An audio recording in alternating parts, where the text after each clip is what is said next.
This is gonna be so hard. This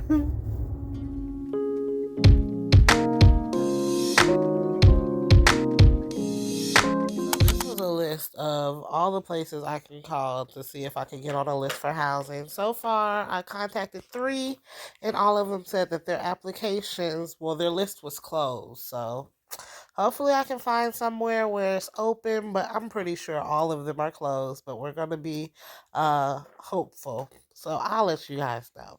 Still calling around. I got 2 more numbers. I actually found out that I have an active application that's been active for 2 years with Athens, and which is an hour away from me. But I'm about to call these last 3 numbers.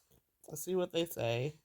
I look crazy, but I accomplished a lot. We've cleared up space in the garage. Yeah, I gotta. He had so much stuff. I had so much stuff. My grandma's here helping me clear out. We're gonna take his clothing to a donation center. Um, and yeah, the clothing that I did not send to the donation center, I plan on using to make quilts for the babies with his clothing to remember him by. And yeah. Although in that letter it states that I owe $475, I got caught in a vicious cycle of owing and getting far behind. As hard as it was for me to catch up, I would only get set back even further. So it ended up being a lot more. I'm currently in a state of desperation and deep depression, and that doesn't include the postpartum stage because my baby is 4 months old.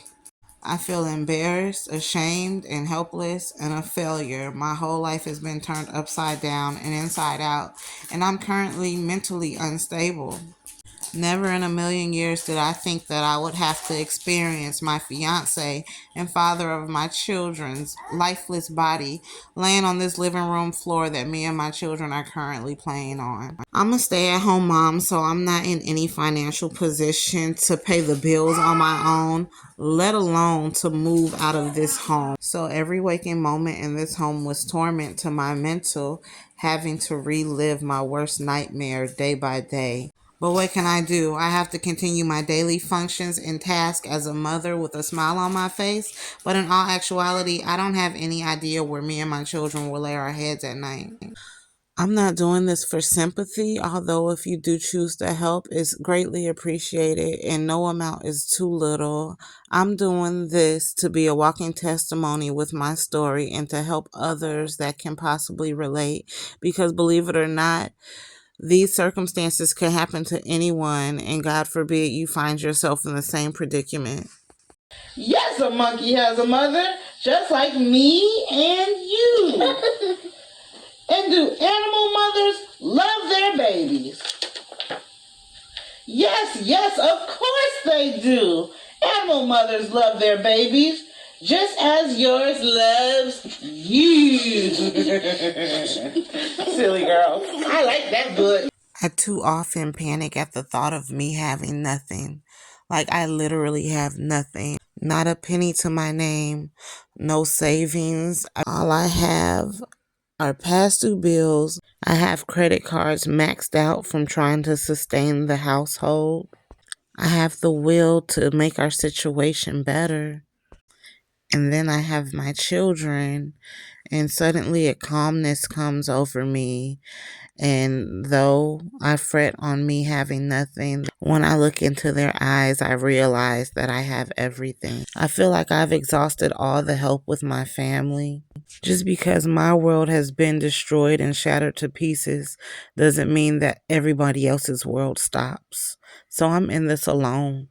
My best friend is gone, so all I have is you. Really.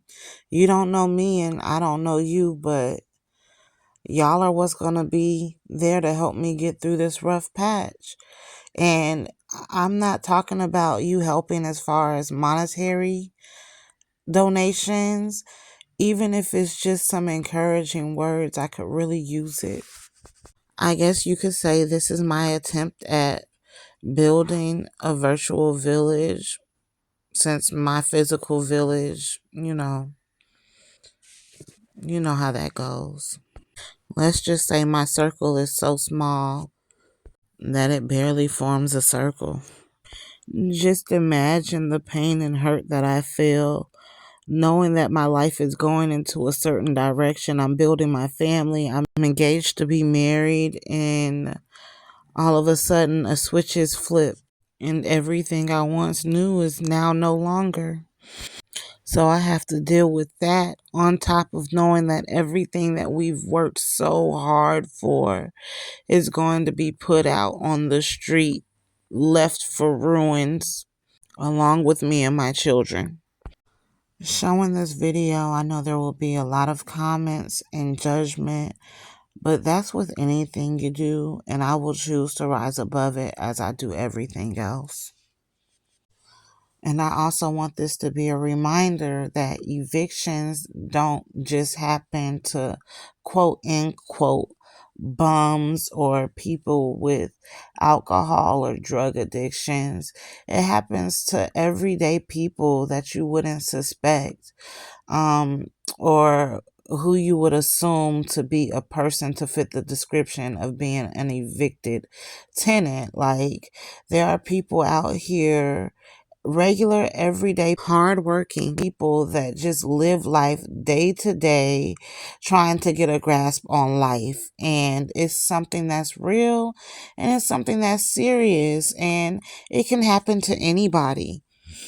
I've spent majority of my life hating cameras, and I promise you that it is spirit guiding me to document my journey, because this is not my story to harbor. This is a story that I must share to help somebody that needs to get through whatever they are going through. Yes, times might be tough, but you will continue to walk in your faith. Keep your hopes high along with your head, and know that this undesirable season of your life is critical to your development, because you are being molded and sculpted into the person that you are meant to become. And you are far more than your circumstances.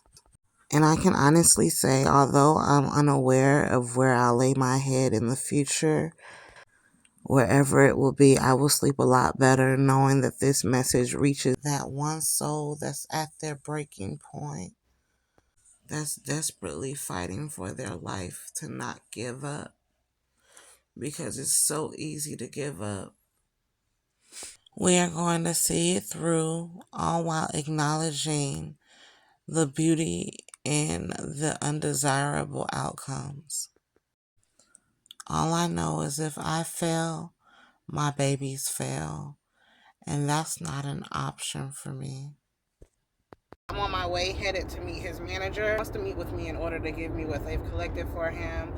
Y'all, I just met with his manager, and I feel so awkward recording this stuff while I'm crying, but like, they gave me a envelope. I don't know what's in it, and all of these have a message for Paul, and I'm pretty sure I'm gonna be crying while I'm reading each and every one. Like, I'm not sure if you guys can see it. I'm in my car. I just got in my car from meeting up with him.